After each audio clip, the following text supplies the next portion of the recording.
Le porte-rune. Écrit et narré par Tom Dervin. Chapitre 9. Un dernier vers de gnôle.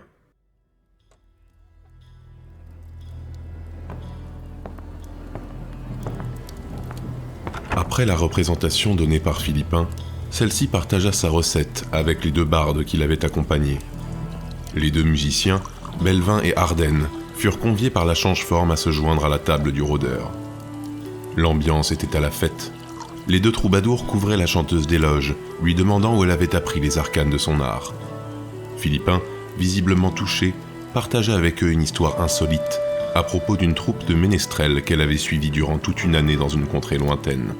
Il y avait sans aucun doute des mensonges dans ce qu'elle disait, mais elle s'efforçait tout de même de les enrober dans quelques vérités. Le rôdeur, quant à lui, ne tarda pas. Comme à son habitude, il ne se montra guère loquace. Son repas terminé, il commanda une bouteille d'alcool et monta dans sa chambre. Il laissa Philippin derrière lui, qui croulait sous les louanges de la clientèle. Bien des hommes souhaitaient lui payer à boire, la félicitant de ses talents et la complimentant plus ou moins adroitement sur son apparence plaisante.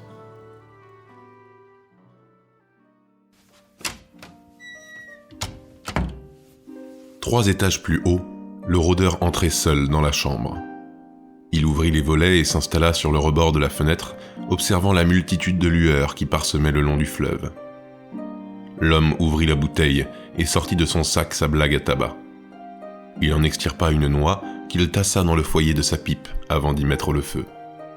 Enfin, il se soulagea du poids de son médaillon, qu'il posa sur le rebord de bois de l'encadrure. Il l'ouvrit. Tandis qu'il fumait et qu'il buvait, il gardait ses yeux fixés sur l'intérieur du pendentif. Pendant presque une heure, il resta là, quasi immobile, le regard plongé dans le bijou brillant. Le vagabond n'entendait ni les éclats de voix dans les étages inférieurs, ni les badauds ivres qui chantaient dans les rues à la belle étoile. Il ne sentait plus les vibrations, les secousses dans le bois provoquées par les pas de danse endiablés des fêtards. Le monde entier avait disparu autour du médaillon.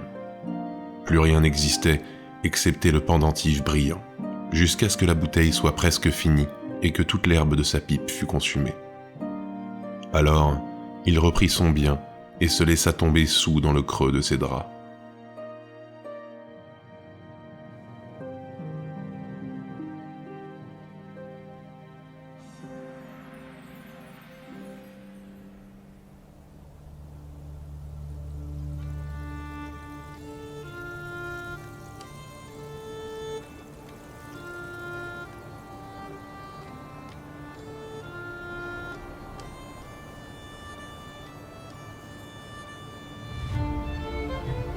L'aube se levait sur les montagnes.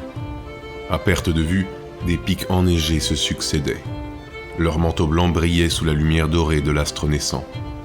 Les pentes rocailleuses étaient recouvertes de légions de sapins, chargés eux aussi du fardeau immaculé apporté par un hiver tenace. Ici et là, de petits ruisseaux sortaient des murs de pierre et serpentaient en direction du col, plus en amont. Au beau milieu de ce sanctuaire naturel, un jeune cerf au bois naissant se restaurait des feuilles d'un roncier. N'ayant pas trouvé de quoi se nourrir depuis un moment, il dévorait son repas avec appétit, sans prendre garde aux dangers qui le guettaient pourtant. Un craquement se fit entendre. Il releva la tête, aux aguets, observant les environs. Quelque chose siffla dans l'air, juste avant qu'une flèche vînt lui percer la base du cou. Il chuta en arrière, hébété par l'impact, tandis qu'une douleur aiguë lui traversa les chairs. Il ne pouvait plus bouger, seuls ses yeux écarquillés roulaient frénétiquement dans leurs orbites. Alors, des bruits de pas dans la neige se firent entendre. Il vit un homme émerger du bois et s'approcher de lui. Il était grand, des cheveux bruns et bouclés, les yeux d'un bleu d'acier. Il n'avait pas plus de 30 ans. Le visage dur, en partie recouvert d'une barbe drue, il portait une tunique de cuir rembourrée et un manteau noir lui recouvrait les épaules. Arrivé au niveau de la bête agonisante, le chasseur mit un genou à terre et déposa son arc près du gibier. La respiration de la proie était rapide et irrégulière. Elle haletait, paniquée. Elle savait pourtant que son heure était venue. Son tueur la regarda, stoïque, avant de dégainer un long couteau qui pendait à sa ceinture. Il plaqua sa tête dans la neige. La jeune bête sentit alors l'acier froid entrer dans ses chairs, se frayant un chemin à travers les muscles, tranchant et déchirant tout ce qu'elle trouvait. Sa vue s'obscurcit, puis ce fut le néant. Le chasseur essuya sa lame ensanglantée sur la fourrure châtaigne de sa proie. Il passa son arc autour de la tête livide du cervidé et souleva difficilement sa carcasse sur ses épaules. Après quoi, il commença sa descente vers le col. À la nuit tombée, il arriva finalement en vue de sa destination. En contrebas, une fumée grise s'échappait de la cheminée d'une vieille maison de pierre enneigée. Ses murs étaient recouverts de lierre nue. Un ancien pigeonnier en ruine se dressait encore à quelques pas de la demeure, près d'un second bâtiment. Une modeste masure construite aux abords d'un ancien sentier de chèvres abandonné depuis longtemps. Alors qu'il approchait, il entendit une voix aiguë crier son nom. L'appel résonna sous les frondaisons, criant à l'aide. Le chasseur laissa tomber sa proie dans l'instant et courut le plus vite possible en direction des supplications. Alors qu'il dévalait la pente, il hurlait. « Agonde, je suis là !» La voix lui répondait, l'appelant encore et encore. Il arriva rapidement en vue de la crieuse. Âgée d'une douzaine d'années, elle avait les cheveux châtains et les yeux marrons. Elle portait une robe grise bien trop grande pour son corps maigrelet, qui frissonnait sous les assauts de l'aquilon. « Tu es là, c'est ta femme, le travail a commencé !» dit-elle avec crainte. Le chasseur la regarda, inquiet. Il s'approcha d'Agonde et la saisit par les épaules. « Les choses ne se passent pas comme prévu. Parle !»« Je ne sais pas, c'est ma mère qui m'a demandé de venir te chercher. Elle est inquiète. Ne me serre pas si fort, tu me fais mal !» L'homme relâcha sa prise. « Excuse-moi, Agonde. Viens, ne tardons pas. » L'homme et la jeune fille partirent alors en courant vers les maisons un peu plus loin. Tandis qu'ils approchaient, le chasseur entendit des cris de douleur de plus en plus distinctement. Ils provenaient du premier étage de la maison recouverte de lierre. Précédé de la jeune fille, il s'engouffra à l'intérieur de la demeure avant de gravir deux par deux les marches d'un vieil escalier. Arrivé dans un étroit corridor, il se précipita vers la chambre du fond. Le chasseur ouvrit la porte en grand pour y découvrir sa femme allongée sur le grand lit à baldaquin. Ses hurlements atroces résonnaient dans la salle. Un drap blanc recouvrait ses jambes à partir de la taille. Ses cheveux noirs en bataille lui recouvraient le visage, d'où glissaient larmes et gouttes de sueur qui trempaient la literie. Elle serrait les dents, ses pleurs coulaient sur ses joues comme des rivières. À son chevet, deux personnes s'attelaient à lui venir en aide. Un homme d'une trentaine d'années, de haute stature et particulièrement robuste, tentait tant bien que mal de maîtriser la pauvre malheureuse. Installée entre ses cuisses, une autre femme lui prêtait main forte durant l'épreuve. À peine plus jeune que l'homme qui était là, elle avait attaché ses longs cheveux châtains dans le dos. Ses mains étaient recouvertes de fluide corporel. Sang et liquide amniotique avaient recouvert également une bonne partie des linges amassés pour l'occasion. Le chasseur bloqua quelques secondes devant la scène avant de se reprendre. Il contourna le lit et agrippa l'une des mains de la parturiente. « Viviane, ma puce, c'est moi, » lui dit-il, la voix pleine d'angoisse. « Je suis là, ma chérie. » Son aimée le regarda, elle aussi paniquée. Elle soufflait, incapable de parler, écrasée par la douleur. Le chasseur tourna son regard vers la femme qui s'activait au bout du lit. « Astrid, explique-moi ce qui se passe. C'est normal qu'elle souffre autant? On ne lui a rien donné pour calmer la douleur ?»« Bien sûr que si, » répondit-elle, visiblement stressée. « Mais je ne comprends pas. Le bébé est gros. Trop gros peut-être. Ta femme ne devrait pas autant souffrir avec ce que je lui ai donné. » L'intéressé poussa un cri de douleur déchirant. « J'ai l'impression qu'il ne veut pas sortir. » Le futur père baisa la main de sa femme à plusieurs reprises avant de la coller contre son front. « Ça va aller, mon amour. Je suis là, ça va aller. »« Astrid, fais quelque chose. Elle va perdre tout son sang à ce rythme-là. Laisse-moi gérer ça. J'ai aidé des dizaines et des dizaines de femmes à mettre un enfant au monde. Je te l'ai déjà dit. Tu ne perdras pas ton épouse ce soir, je t'en fais la promesse. » Les cris de la patiente s'intensifiaient. « Merde. Ne t'inquiète pas, ma puce, ça va aller, » se jura-t-il à lui-même. La douleur semblait insoutenable. La pauvre femme était terrassée par les contractions, si bien que les deux gaillards devaient donner toute leur force pour la maîtriser, sans quoi elle frappait le bois du lit ou déchirait les draperies. Son visage était cramoisi, ses veines ressortaient de sous sa peau et palpitaient à vue d'œil. Son regard, d'habitude si calme et si paisible, était injecté de sang. Soudain, elle poussa un long hurlement strident, si aigu que tous plissèrent les yeux et rentrèrent leur menton dans le creux de leur cou. Elle bascula en arrière, ses yeux roulèrent dans leurs orbites et elle s'effondra sur les coussins, inanimée. « Viviane !» cria le chasseur en attrapant son visage des 2 mains. « Calme-toi, elle n'est pas morte. Elle s'est évanouie, » expliqua Astrid. Elle tentait difficilement de cacher son angoisse. La sage-femme regarda le 2e homme qui était là, lui aussi désemparé. « Adal, sortez d'ici tous les 2. J'ai besoin d'être seul. Vous me gênerez plus qu'autre chose si vous restez dans mes pattes. »« Je ne bouge pas d'ici !» lâcha le chasseur, le front collé contre celui de son épouse. Adal regarda Astrid, ne sachant que faire. « Adalbéron, sors-le d'ici tout de suite !» ordonna Astrid. Il s'exécuta. Contournant le lit, il attrapa le chasseur par les épaules. « Lâche-moi !» Mais Adalbéron était physiquement bien plus fort que lui et l'obligea à quitter la pièce, non sans mal. Une fois dans le couloir, il leva les mains devant lui pour faire barrage au chasseur. « Calme-toi, mon frère, je t'en prie. Astrid sait ce qu'elle fait. Tu l'as vu comme moi. Ce qui se passe n'est pas normal. Viviane souffre trop, quelque chose ne va clairement pas. »« Je sais, mon frère. Mais ni toi ni moi ne pourrons l'aider, » répondit Adal. « Seule Astrid le peut. Et si elle nous ordonne de sortir, alors il faut lui obéir. Viens, allons en bas. » Le gaillard approcha du chasseur et le prit dans ses bras. « Ça va aller, mon frère. Je te le promets, » lui jura-t-il alors qu'il étreignait. Le chasseur finit par céder et descendit avec son compagnon au rez-de-chaussée. Une fois en bas, ils entrèrent dans une pièce qui servait à la fois de cuisine et de salle à manger. Le sol était fait de pierre, tout comme les murs, recouverts de mobiliers et de vaisselle. Au centre, une table en bois était installée. La jeune Agonde se tenait là, anxieuse. « Sors d'ici, Agonde. Rentre à la maison. »« Mais, père !»« Ne discute pas !» La jeune fille obtempéra et quitta la salle.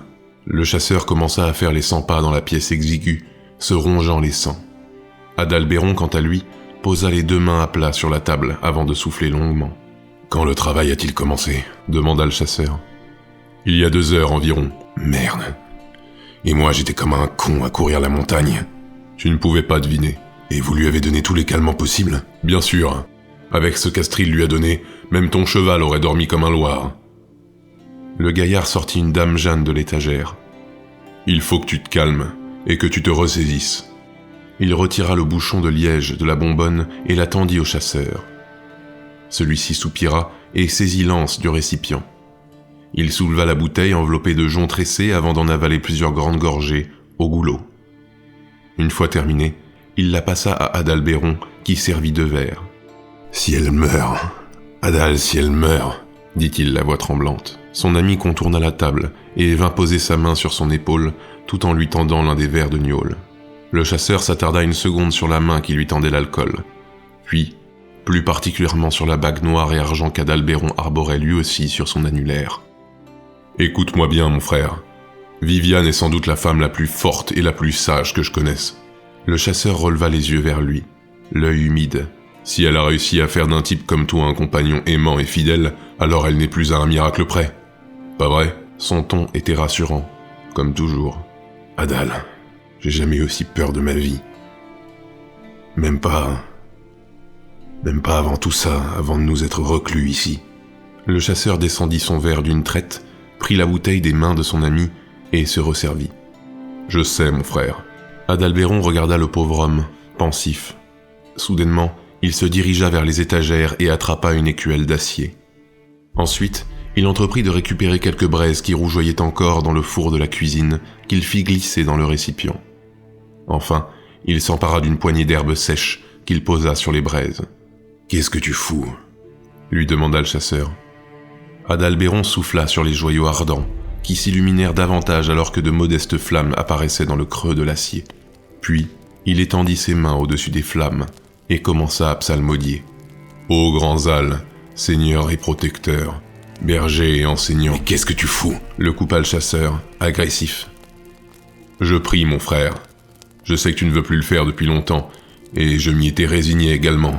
Mais si je dois invoquer toutes les forces de la création pour aider celle que tu aimes, alors je le ferai. Et tu devrais en faire de même, » lui répondit Adalbéron alors qu'il maintenait difficilement les mains au-dessus des flammes. « Jamais. J'ai juré de ne plus jamais faire appel à eux, » répliqua le chasseur, toujours aussi belliqueux. « Alors parjure-toi à nouveau » s'exclama Adalbéron avant de reprendre ses prières tandis que l'homme angoissé le regardait. Il tremblait de toutes parts. Il imaginait ce que deviendrait sa vie si la femme qu'il aimait venait à succomber. Cette image lui fut si terrible qu'il ne parvenait pas à l'imaginer. Elle était tout pour lui. Elle l'avait sorti des flammes de l'enfer, des remords et des regrets, de la déliquescence de son esprit ravagé par plus d'horreur qu'aucun homme, même les plus aguerris, ne pouvaient en supporter. Il ferma les yeux de toutes ses forces en inspirant profondément. Ses mâchoires tremblotaient de colère. Puis, il joignit finalement ses mains à celles de son ami de toujours, au-dessus des flammes. Tous deux incantèrent alors les paroles sacrées qu'ils avaient si souvent psalmodiées ensemble. Ô grand Zal, Seigneur et protecteur, berger et enseignant, nourricier et soignant, bâtisseur et conquérant, nous, vos serviteurs, vous supplions humblement. Venez-nous en aide, et nous vous chérirons, et nous vous craindrons. Nous serons vos éternels serviteurs, car telle est notre place. Les deux hommes retirèrent leurs mains rougies par le feu. Adalbéron serra les poings pour calmer la douleur cuisante qui battait dans le creux de ses mains. « Tu as bien fait, » dit-il.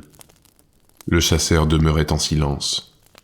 Adal se leva, serra l'épaule de son ami en l'observant quelques secondes avant d'attraper la gnôle. « Je vais en donner un peu à Astrid.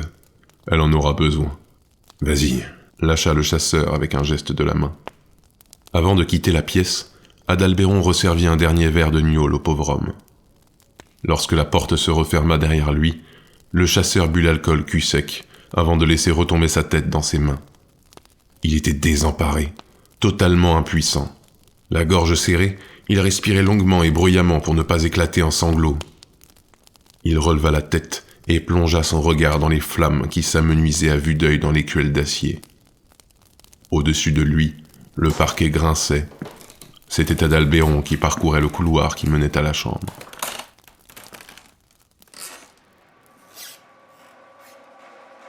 Un hurlement terrible retentit alors. La voix d'un homme, celle d'Adalbéron, qui venait de crier de douleur et de terreur. Le chasseur bloqua un instant, puis s'élança vers l'étage. Arrivé dans le corridor, il vit la porte du fond entr'ouverte. Un flot de sang coulait jusqu'à la moitié du couloir. Le chasseur se jeta vers la chambre, souillant ses bottes du liquide écarlate. Mais, arrivé à mi-chemin, il stoppa net. Une voix montait de la chambre du fond, une voix ancienne, dans une langue qu'il était tout autant, qu'il n'avait entendue depuis presque 10 ans. Elle était noire, profonde, inhumaine, et inspirait la terreur dans le cœur du chasseur.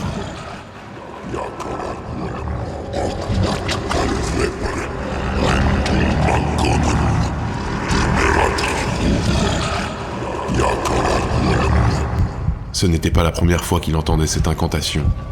Et pourtant, c'était aujourd'hui qu'il la comprenait. Sans pour autant parler la langue qu'il entendait alors, les paroles résonnaient dans son crâne, le privant de toute réflexion. Les mots funestes, mêlés à la terreur indicible, écrasaient ses pensées. Les genoux du chasseur tremblaient, ses dents claquaient, les larmes coulaient sur ses joues. La malédiction vengeresse qu'il écoutait semblait venir d'outre-tombe, d'un passé lointain qu'il avait voulu fuir en se réfugiant dans ces montagnes reculées du reste du monde. Mais non, la voix était bien là. Elle l'avait finalement retrouvé jusqu'ici. Rassemblant toutes ses forces et tout son courage, le chasseur fit un pas en avant, puis un autre. À chaque enjambée, il manquait de s'écrouler sur le parterre pourpre, de sombrer sous le poids de la peur. Il arriva par miracle jusqu'à la porte, qu'il poussa d'une main hésitante. Elle grinça sur ses gonds, soulevant une petite vaguelette de sang. L'onde croissait sur la mare d'hémoglobine et vint se briser contre les corps inertes. Le chasseur leva les yeux vers le lit.